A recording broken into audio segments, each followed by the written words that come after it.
Hello everyone, how are you doing? This is MD Tech here with another quick tutorial.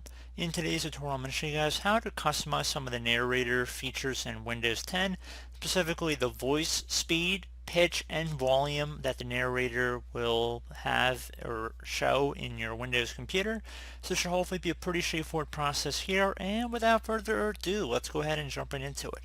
So we're going to start by opening up the Start menu. Just go ahead and left click on the Start button one time.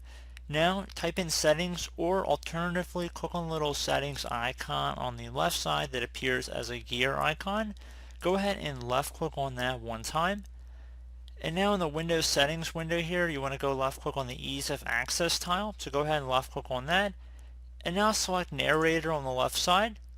On the right side now you can customize some of the narrator options. So if you scroll down, you can change the voice speed, so moving to the right is going to increase the speed, so it's going to go faster, or you could slow it down by dragging it to the left.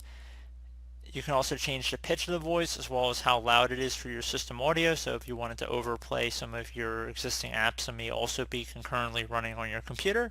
And you can also see there's a lower the volume of other apps when narrator is speaking, so that's checked by default here. But if you'd rather narrator not take priority over other apps, you're more than welcome to uncheck that option. So pretty straightforward process here, guys. Do hope I was able to help you out, and I do look forward to catching you all in the next tutorial. Goodbye.